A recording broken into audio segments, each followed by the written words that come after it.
So I started diving into the bell pepper. So what I found was some really interesting information about it. Cultivated more than 9,000 years ago.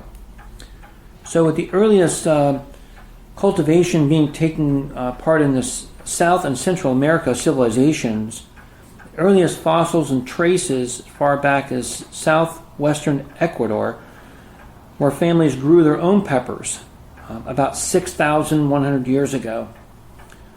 Lionel Wafer, 1699, who mentions the bell pepper and the bird pepper as growing in the Isthmus of America, and then Edward Long in 1774, who lists 9 varieties of this under the cultivation in Jamaica. The bell is esteemed with most proper for pickling. Among numerous references of capsicum by Jefferson, who unmistakably refers to the bell pepper seeds in which they were sent from Mexico in 1824, large pepper, a good salad, and the seeds being removed.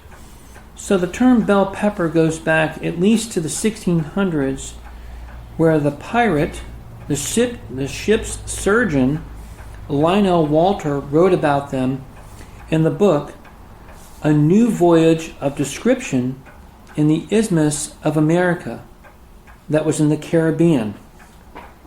You are listening to Historyman, the platform for historians, curators, and authors to tell their stories of the American Revolution, walk in the footsteps of heroes, and proclaim freedom reigns.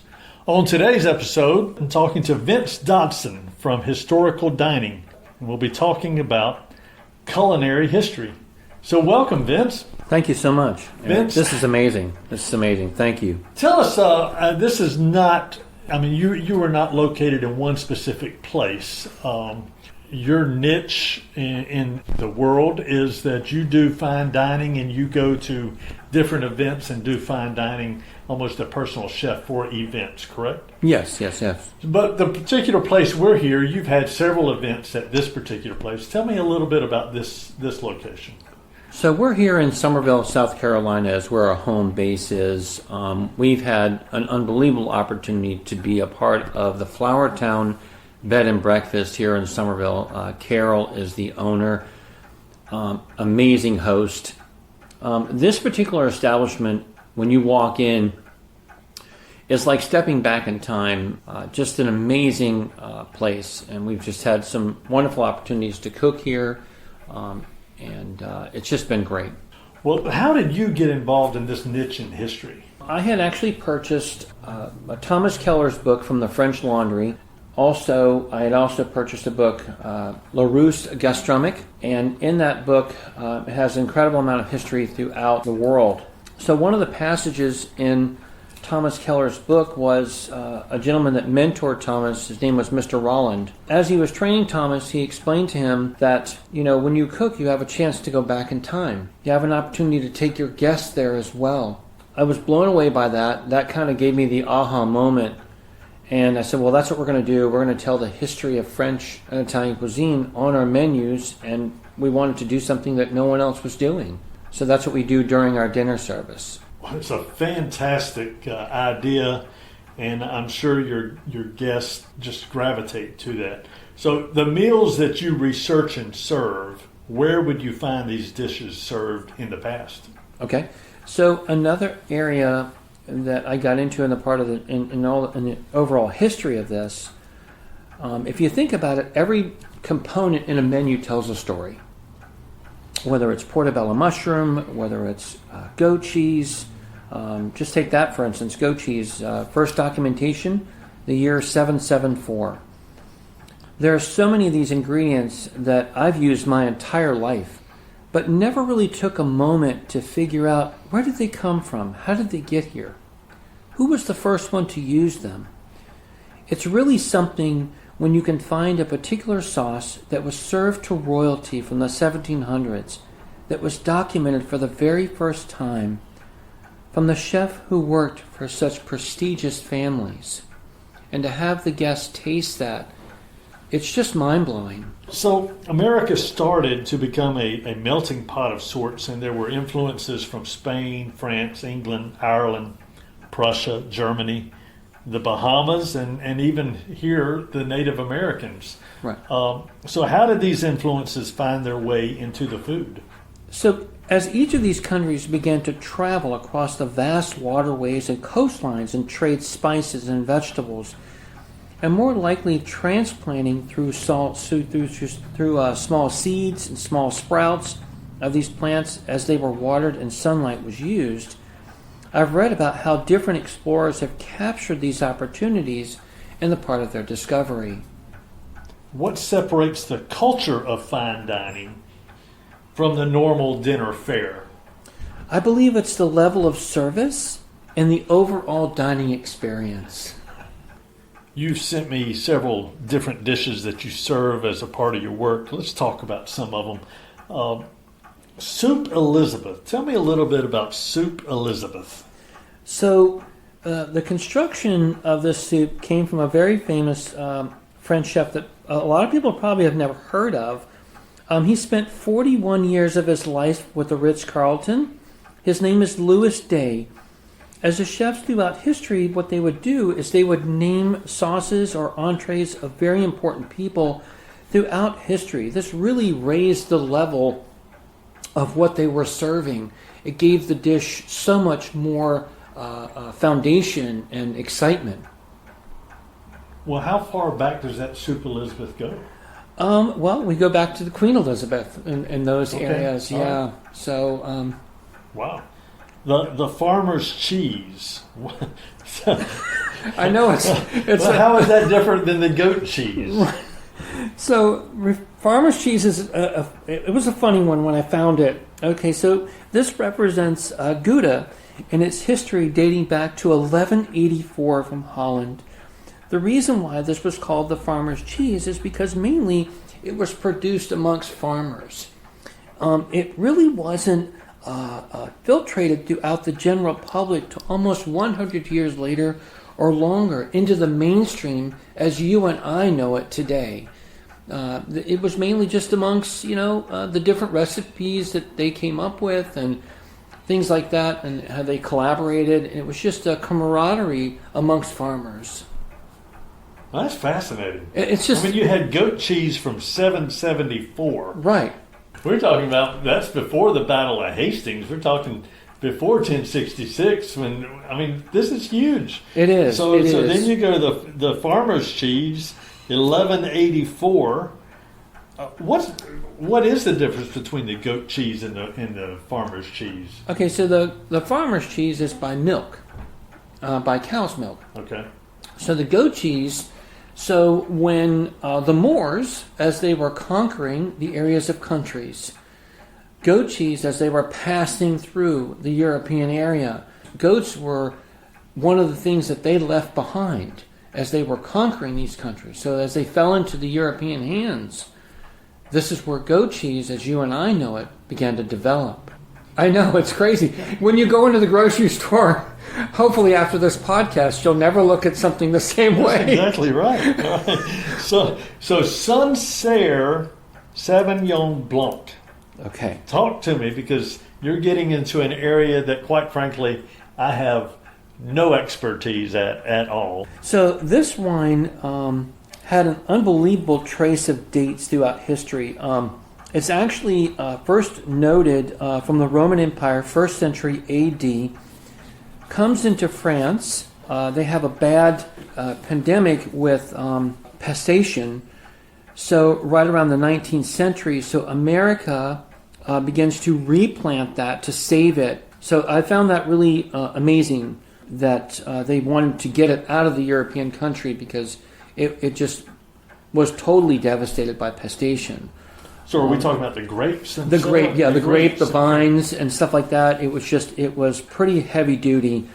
So they began to, what they did was they did a replant in America to kind of save it, but still keeping its original roots in the European country. But they didn't want to lose it altogether. So, America. I can see why you're excited about this. It's just mind blowing. The things that we have found along the way. Just every page we turn, there's something exciting or something that the guest did not know. So, Minestrone soup. Okay, so I found a really unique quote about this particular soup. So the quote read, when the local diet was vegetarianly necessary, which I thought was quite amusing. It was basically, it's like a poor man's soup. It's just basically a basic stock, or and vegetables and tomato paste, and it's just it was definitely.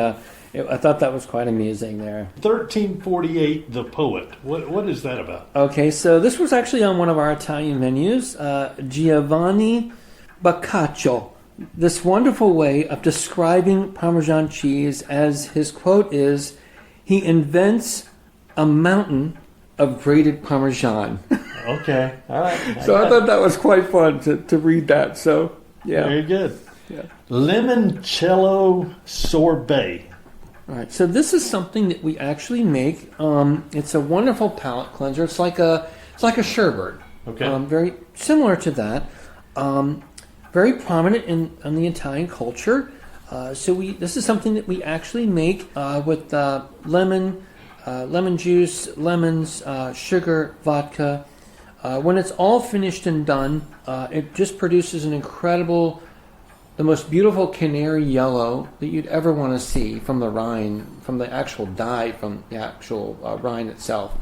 It's very refreshing. Just like I said, as we're going through the courses, it just gives someone a chance, opportunity to clear the palate, get ready for the next course, and it's a big hit. Because they don't get it here. They don't get it during... No one serves sorbet here after the salad. So when you go to a restaurant, I mean, whether...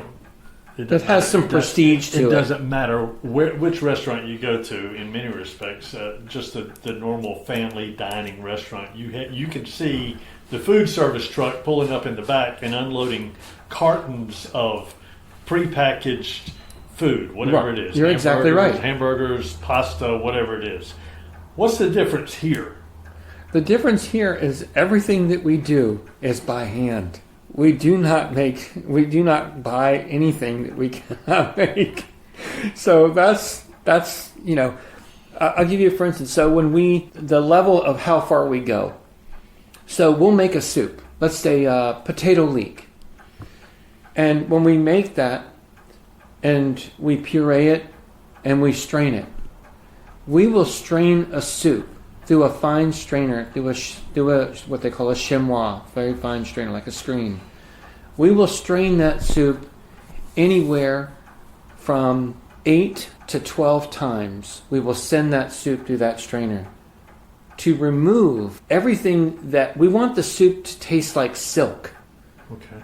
So that's what we look for. We look for that refinement is what we search for. When that soup reaches their palate, it's like two rose petals rubbing together. It's crazy, but people are just blown away by that because it's not something that they normally experience. And something that Thomas Keller said in his book was, when in doubt, strain it, strain it, strain it. I thought that was hilarious. Yeah. And, it just gives people something else to experience. Yeah. Shrimp and capers. This sounds like something from the Low Country here. Well, shrimp, yes. We do get shrimp from the Low Country here. I saw this in a book that we have, and it just had shrimp and capers. And now, it had linguine with it, but that's as far as it went. We found this in one of the Italian books that we purchased along the way that has historical food in it. So what I did was I made for the linguine, for the fresh linguine that we made a yellow roasted bell pepper sauce with that. As we referred to capers in the menu, the description of that we actually put on the back of our menus. So that capers date back as far as Paleolithic period, almost 50,000 years ago. Holy smoke. Yeah, we're talking serious Stone Age. Well, I thought 774 was pretty far back there, but we're talking 50,000 years ago. You're getting way back in history there, big dog. Yeah, I know it. Yeah, I know it. And it's that's that thing, where people don't when they dine with us and they get an understanding about where this stuff came from. The whole objective is when they leave us, when they walk into a store, they don't look at things the same way anymore. If they're really captured by what they heard, by what they read, it's just so much more fun. And the thing is, I'm still with them. Right. When they're at the store, I'm still there. Even though the meal is over. That's right. Well, how affirming is that? That's pretty good. Yeah. That's pretty good. And people will gravitate to that, I'm sure, and I'm sure they already do. Let's kind of segue just a little bit. How do people reach you? They find us through our Instagram, Facebook, LinkedIn. We post on all those areas. Historical dining? Yeah, historical dining, personalchef.com. Okay. That's how they find us. Okay. It's just all of our events are on there. The menus that we do, any events that are going on, things of that nature. It's been quite a wild ride. Wow. It's been great. You gave me a quote on salmon, so talk to me a little bit about that. All right, so I found this really interesting quote. So as I said, every component tells a story. So I just looked up salmon and just, quotes, and find something unique and different. So the quote is, "Salmon are like men. Too soft of life is not good for them." That's true. So salmon is just so delicate and so beautiful in itself. This particular gentleman, James D. Croquette, born in July 16th, 1898, died March 1st, 1988, 90 years old. He was a French politician. He was also a French drama critic and a food critic as well as a Persian columnist. So it's almost like when you go to Wikipedia or you're looking up something online and you see those, as you're reading down, you see one of those words that's highlighted, right, and you click on that. And then you start going down all these amazing rabbit holes, and it no longer, you kind of have to reel yourself back in. right, Because right. you start getting lost in what you started with, That's right. And you start, and you're like, okay, let me just back up a minute and let me connect the dots. And then, you just find out all these cool things as you're pinging around through all these highlighted words. And I think a lot of people can relate to that. Well, when you do these historical dinners, does your team dress in costumes? So they wear the long white long sleeve shirt, black pants, black shoes, and they wear the same apron that I do. I wear the apron that goes all the way to the floor. Okay. They wear black gloves.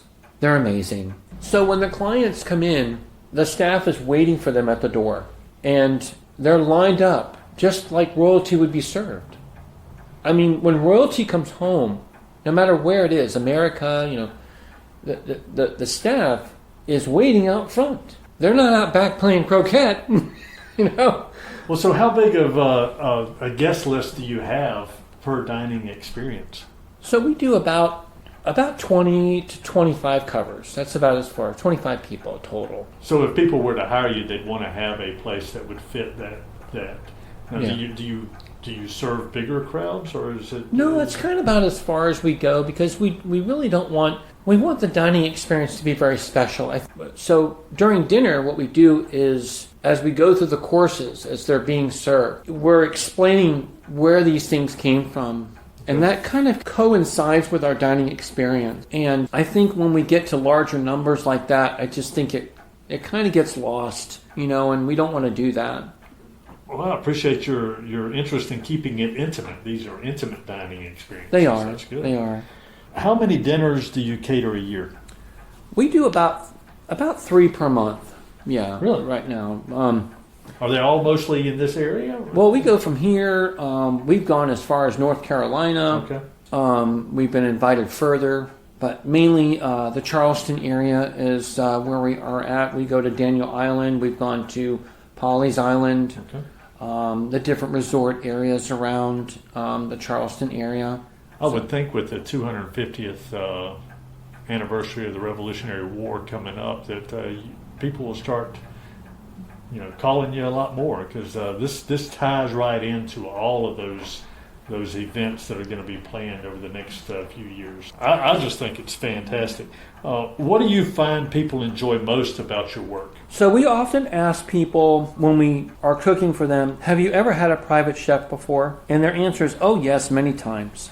So the moment that they see our table setting and the silverware and the china, they know that they're in for something different.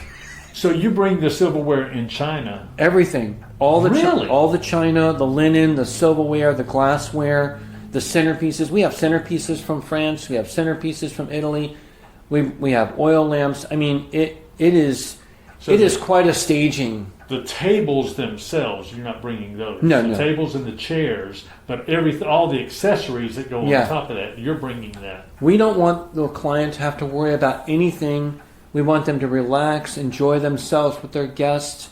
We do all the cleanup and everything. Everything is wiped down, and it's like we were never there. We actually even build the menu for the person that we're cooking for and their guest. We write the menu for them because every menu that we write is custom. They either tell us whether they want French or Italian, and we write the menu, we submit the menu to them, and they say, hey, this looks great, this is fantastic. Or if they say, hey, can we switch the salmon to something else? Not a problem. Right. And then we just move on and move forward. So My assumption is you're cooking somewhere else. Are you cooking on site or somewhere else, or do you you bring it to the place kind of prepared in some way, but you just got to heat it up? What's right. So it depends really on what the menu is and the dynamics of it, and how much is involved. Right.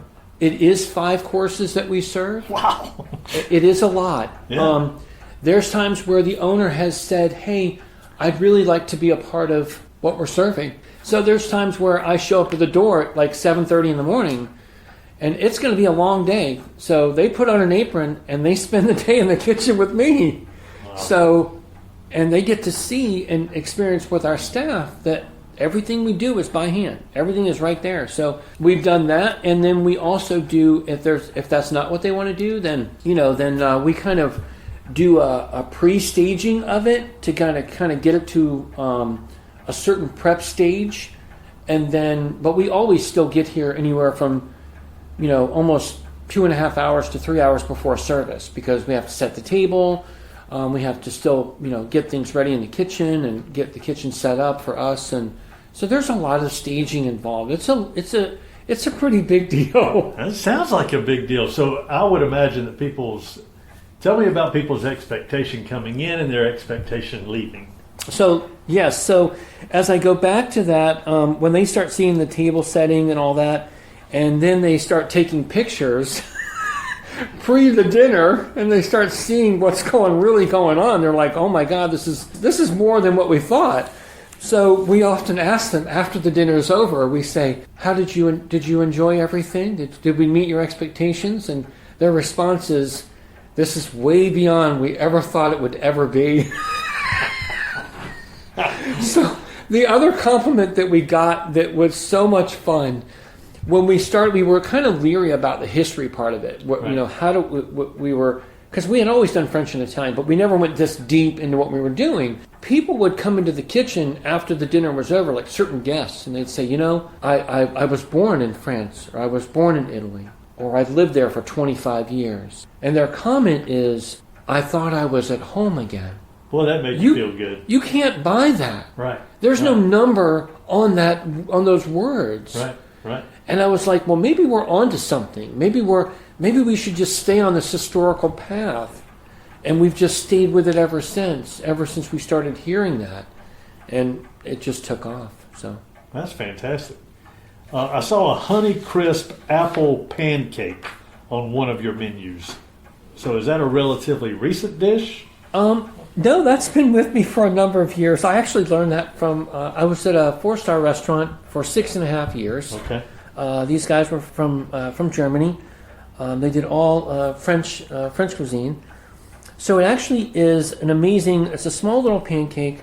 We actually do it with Granny Smith apple, and we make a champagne batter with caramelized sugar. Wow. It is just very presentable. Sometimes we'll serve like some type of an ice cream with it. It kind of resembles something old-fashioned American, but at the same time, it's got some European influences in it, as well. Right. Sort of like the apple pie as we know it today, Right. but a little bit more finesse there. So in the absence of meat in Europe, what were the ways people substituted ingredients to get their protein? I'd say mainly through their breads and fish. Is that right? Yeah, getting their proteins through those areas. Okay. Yeah. So talk to me a little bit about the use of alcohol in the dishes. So we use alcohol in our dishes. This is used in the ways of reductions. As we know, the more we reduce something, the stronger it gets. So as we reduce those things, and certain liquids, certain liquors, and different wines, with a combination of stocks, our beef stocks, wild goose, and things of that nature, those are where a lot of our strong reductions are in for wines and different liqueurs and things like that. And when those are added as they're reducing, in the overall, after they're, as they're going through their process of reduction, we add those things to sauces, heavy cream. So when you say reduction, what does that mean? So our stocks are a 24-hour process. Okay. So we start with our bones, roasting those, Okay.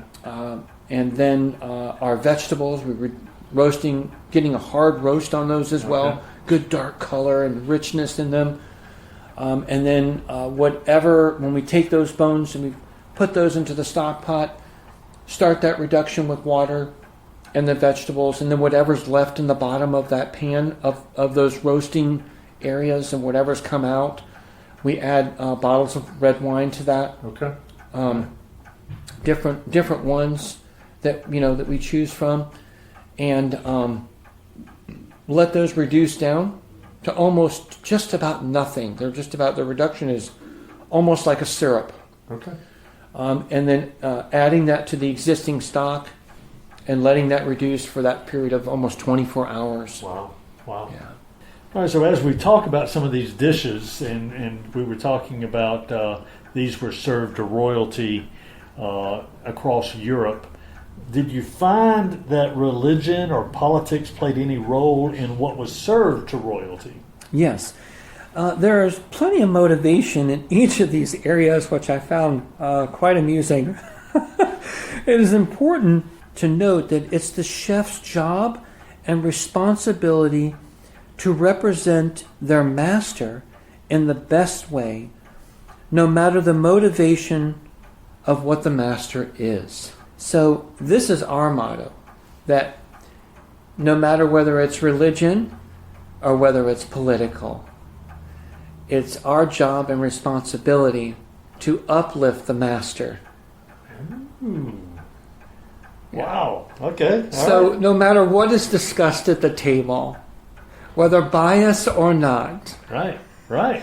it is important that we highlight and to make the master of the home look his very, very best. So the meal is an extension of the master. Exactly. Oh man, that's cool. That's how a lot of chefs throughout history, they referred to their workforce, their person that hired them as their master. Oh wow. Yes. Okay. All right.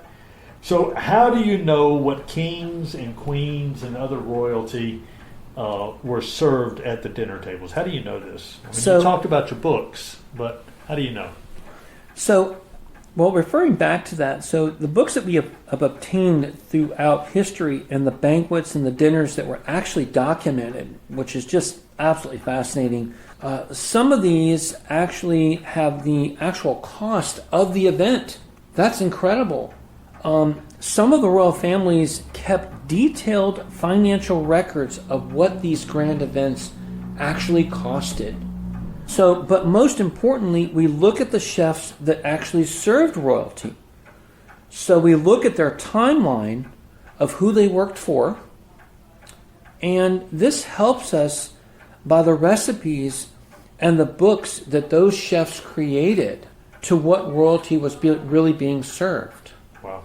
So their documentation is what we look for. And we look for their, like in the Larousse Gastronomique, one of the chefs that's in here is Carême, And he is believed to be the first celebrity chef of France, Marie-Antoine Carême.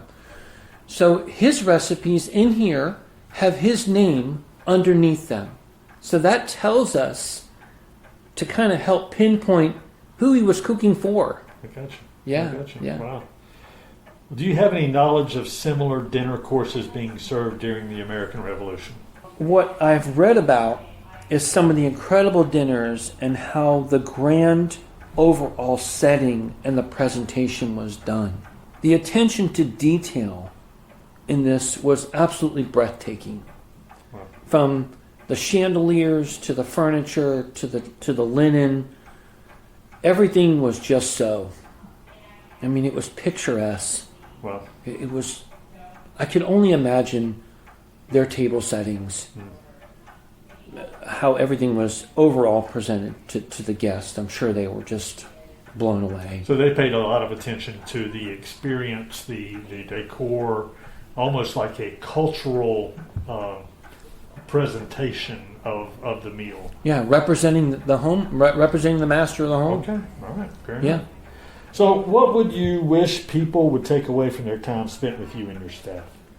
Memories never forgotten. Okay, all right, very good. So this is something that I ask everyone, or I try to ask everyone, what does liberty mean to you? Freedom. What is that? The ability to breathe. Okay. Words that so many other places can't allow you to do so. Mm-hmm. And it's just not present in other places. And here it is. You can wake up and know that what you say is your words and what it means to you, and not be persecuted for it. Very nice. Well, tell us how people can reach you. Tell us once again. Instagram, Facebook, LinkedIn, and the World Wide Web. And what name would they put in with all that? I mean, we're talking. Yeah. Give us. Historical Dining, Yeah. personalchef.com. Vince, thank you so much, man. I Thank you. appreciate it. Thank you.